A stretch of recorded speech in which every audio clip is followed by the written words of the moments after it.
So friends, let's see this delicious and healthy recipe of Geudachi Bhaji. Now I'm going to show you how to clean it.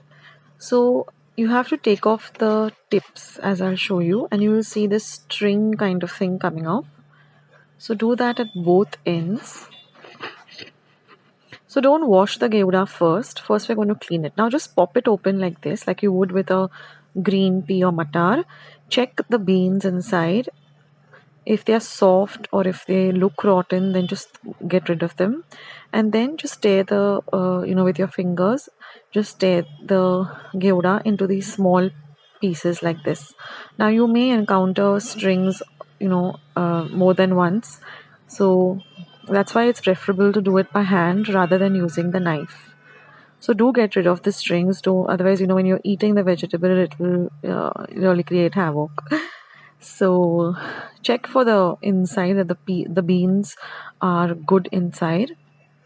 And yes, friends, you do encounter a little bit of you know uh, vegetable worms inside.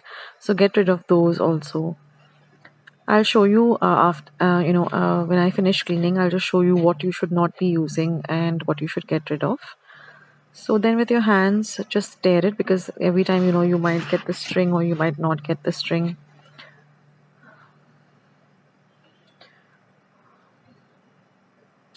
So this is a real healthy vegetable, and which you can include in your diet. It has many health benefits, like all green veggies do.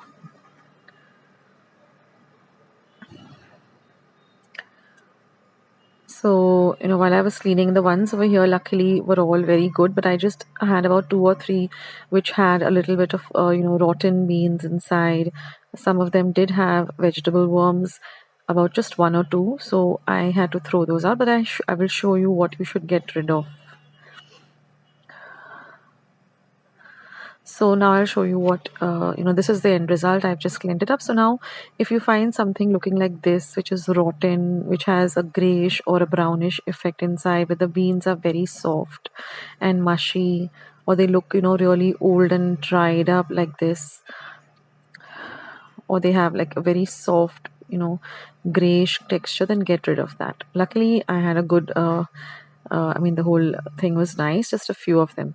Now I've taken some water in a large bowl. I've added a little bit of salt to it, and I'm just going to add this vegetable to it, and I'm going to soak it for about 15 minutes. It's very, very important that you clean your veggies very, very well. Now some vegetables you have to clean, soak them first and then clean them, and some you have to clean first and then soak them. So it all depends. But I have explained in all of my videos as to what is the process. So let it soak for about 15 minutes in this water to which salt has been added. And then I'm going to just take a colander which I've placed on top of a vessel. And I'm just going to drain all of this, or just lift it up like that and put it over there. And again, I'm going to run it through some running water, that is through the colander itself, through my running water in my wash basin of my kitchen, or my kitchen sink rather. Again, I'm going to rinse it really, really well. So this is how you prep your geuda, and the recipe is very simple. So once you have finished prepping, you can always do this a day ahead also. So now I've just heated up a pan on a low flame. To that I'm going to add about 1 tablespoon of oil. Now once the oil is nice and hot, we're going to add our other ingredients, our 40 or tadka ingredients, which is half a teaspoon of mustard seeds or mori or rye. Let them splutter well. When they begin to splutter, you're going to add half a teaspoon of cumin seeds or jeera. Next, I'm going to add half a teaspoon of asafoetida or hinga, and half a teaspoon of turmeric or haldi powder. So for those of you watching most of my recipes, you know that the simple vegetables, especially the Maharashtrian way of making it, just requires these few ingredients for the foodni.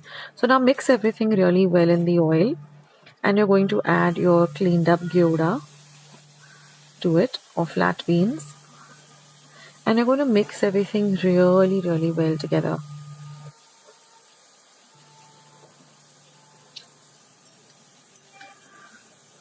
So So mix everything well so that the vegetable nicely get coated with the fodni or the bagar.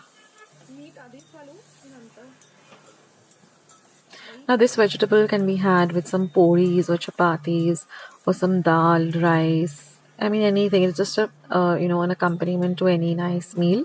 And now what we're going to do is we're going to cover it with a lid and we're going to put a little bit of water to the lid. Now if you're using a leather, the glass lids with the handle that we generally have at home, you can just cover it with a lid. You don't need to add any water initially.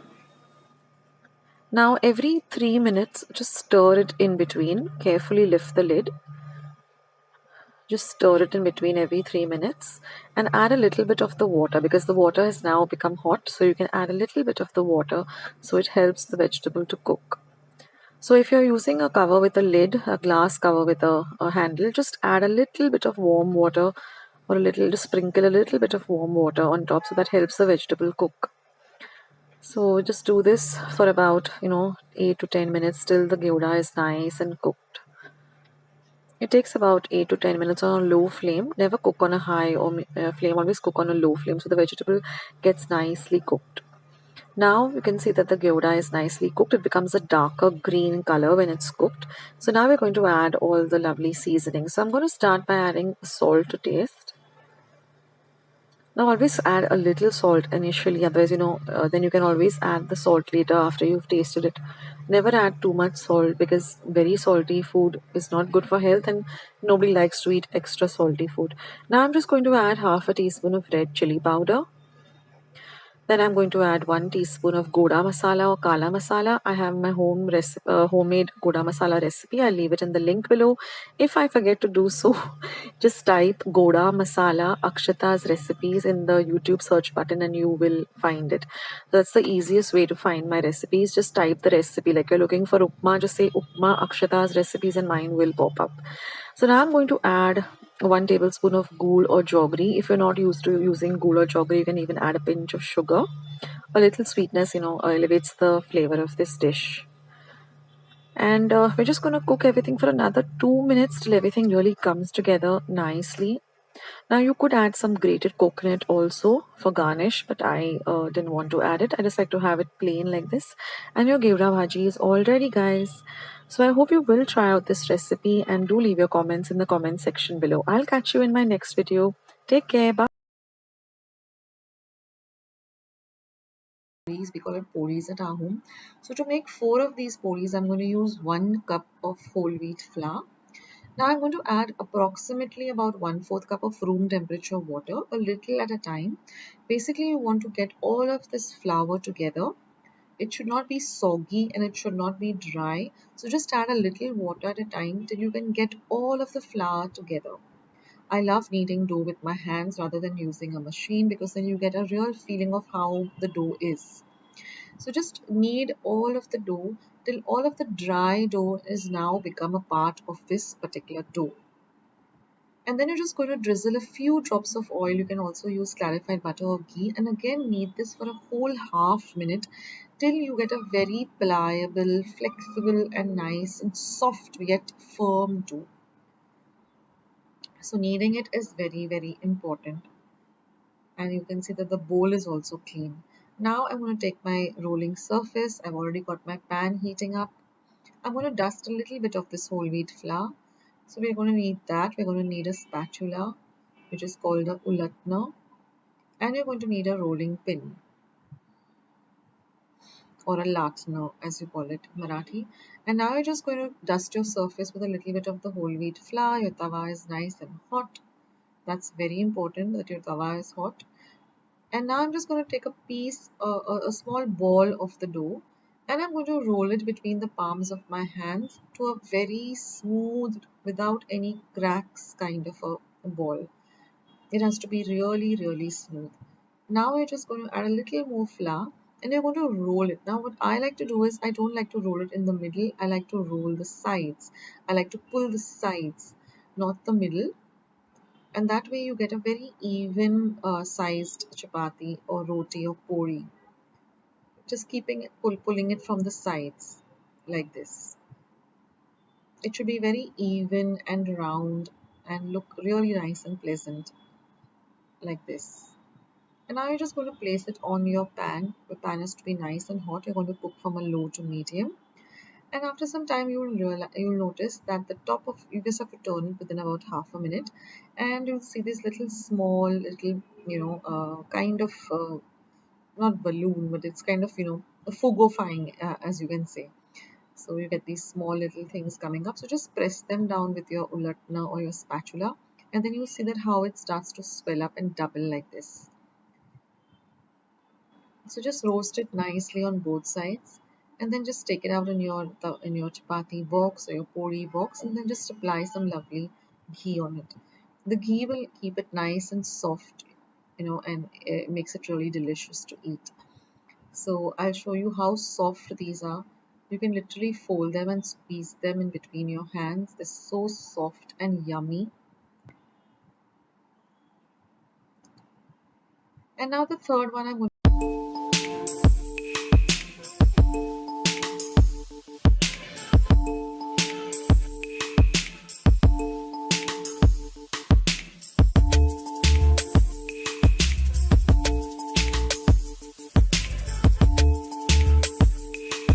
Hi everyone and welcome back to Akshata's Recipes. Thank you so much for stopping by today. So today's recipe is a very nice and different kind of chicken recipe. It is a creamy lemon and pepper chicken.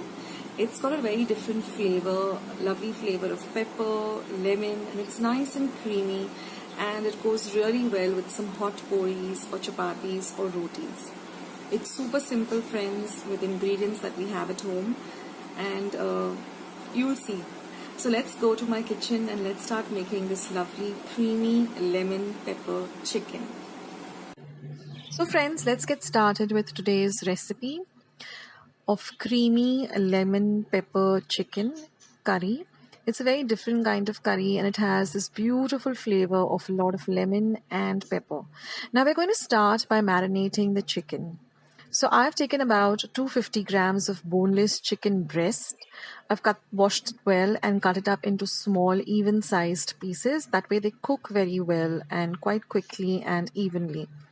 To this, I'm going to add about a cup of thick yogurt or dahi. Now I have a recipe of how you can prepare your own dahi at home. I'll leave a link in the description box below. Now, since this is lemon pepper chicken, I'm going to add a whole tablespoon of black pepper powder. This is home made pepper powder. I've just taken some peppercorns, roasted them, and ground them to a fine powder.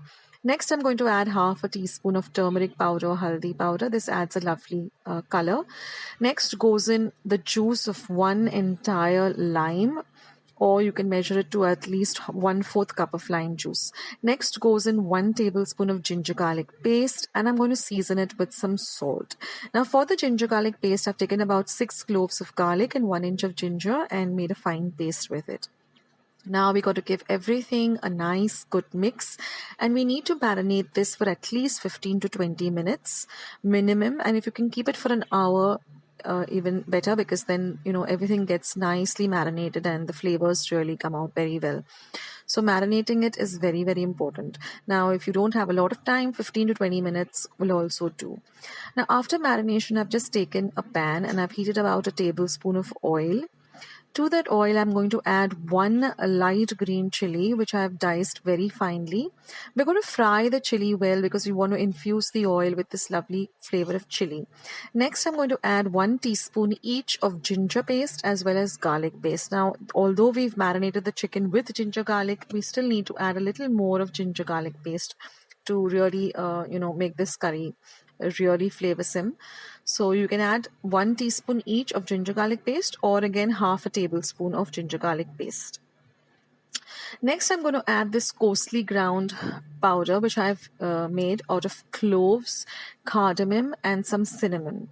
So I've taken about 4 cloves, or lavang as you call it, half an inch of cinnamon, and I've taken just 1 elaichi, white elaichi or cardamom, and I've just coarsely ground this in my mortar and pestle. Now once that is done, we're going to add our marinated chicken, and we're going to give it a very good mix. We want everything to really mix in well together. So just give the entire dish a nice mix. Now we're going to cook this on a medium flame, medium to high, and we're going to just continuously stir everything together.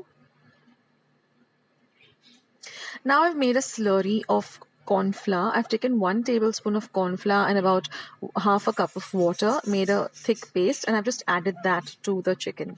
Now we're going to cover the chicken and cook it for about 5 minutes. Once that is done, we're just going to give it a mix.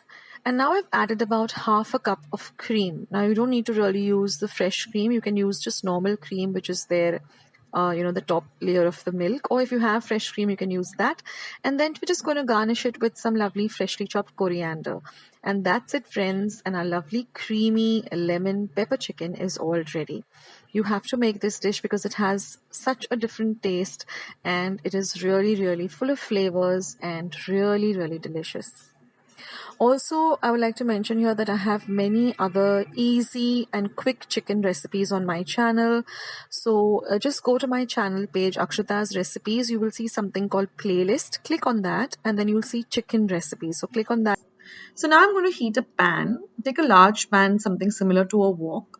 Now here I parboiled some basmati rice, about 1.5 cup. I'll leave the instructions below, or I'll leave the link to how to cook this rice. Now once the pan is nice and hot, I'm going to add 1 tablespoon of ghee or clarified butter. Now, for this recipe, I prefer using ghee over oil. Now, once the ghee is nice and hot, we're going to add about 3 teaspoons of cumin or jeera, and then let it splutter, and then we're going to add the rice. Now this has to have basmati rice. The grains have to be separated. You can't have mushy rice, otherwise it will not taste that good. So get in all that rice, and then we're going to keep the flame on high, and we're going to mix the rice with the ghee and the cumin really, really well. So this is very similar to a fried rice. So whenever you're making fried rice, the heat has to be on high. You have to work really fast, because then you get that perfect consistency of the rice. Like, every rice dish has a different consistency. Like for pulao, it's different. For fried rice, it's different. So for fried rice, the trick is that you put it on a high flame and you mix well. So now I'm going to add about a teaspoon of pepper powder, that is black pepper powder. And I'm going to add some salt to taste. So it has very few ingredients. And now we just have to mix everything again on a high flame really well and really fast. So mix everything really nicely together. I'll also leave a link to my dal fry recipe, because this goes amazingly well with dal fry. And if anything gets stuck to the pan, just scrape it off. In fact, those are the best pieces because they're nice and crispy. And then all we have to do is just garnish it with some coriander.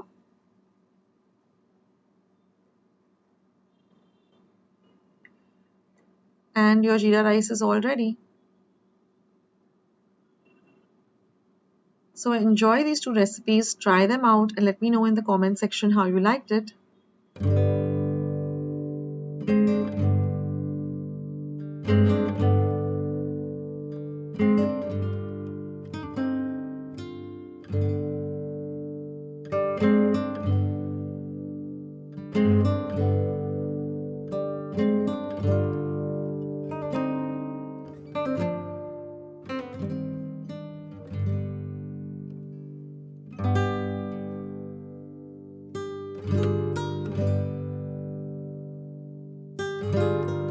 I prepared the basmati rice for biryanis or other recipes.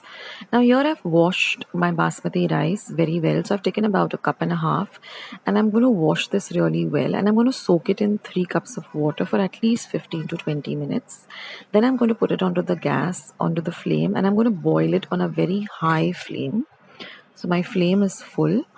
So I'm going to bring it to a boil on a high flame. And now you can see that it's vigorously boiling. So let it come to a complete boil, and then you're going to put the flame on medium, but keep an eye on it and stir in between. Don't forget to wash your rice really well before you soak it. And then I'm just going to let it simmer for about 5 whole minutes till it is nice and cooked like this. And once it is cooked, I drain it on a colander or a steel sieve or sift. So here you can see I've poured the entire thing, and this is all the water that is down below. And I let it sit over there for about 5 minutes till it comes to room temperature. And that's it, guys. Your lovely basmati rice is ready to use for biryanis or any other recipe like lemon rice, malwani rice. There's so many recipes which you can use this for. So this was a quick video on how to cook some lovely basmati rice.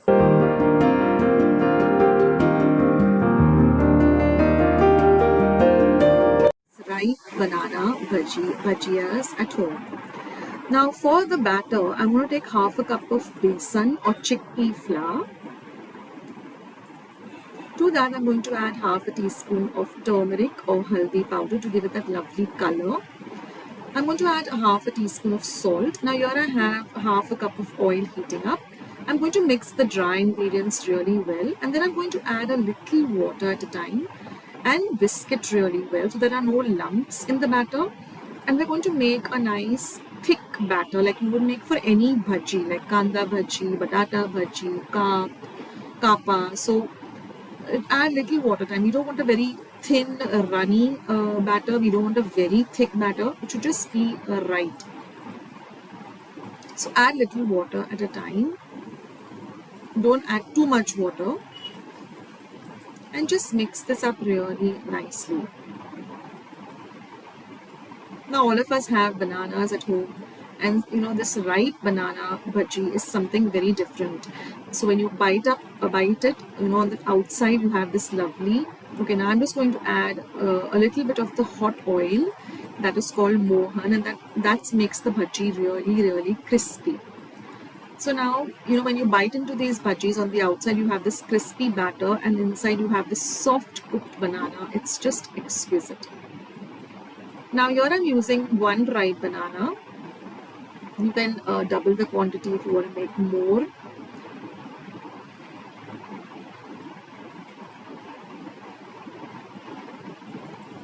Just cut off the tips. And I'm going to use that. And then just cut them up into small little bits like this. Not very thin and not very thick. So say about an inch of thickness. And then all you have to do is just dip it into the batter and deep fry it. And then drain off the excess oil and enjoy these bhajis as a snack with your lovely cup of tea or coffee. I hope you'll give this recipe a try.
So much for stopping by today.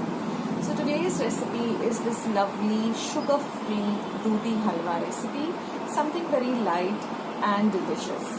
So without much further ado, let's jump ahead into today's lovely recipe.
then don't forget to give this video a big thumbs up by clicking on the thumbs up icon that you see somewhere below this video.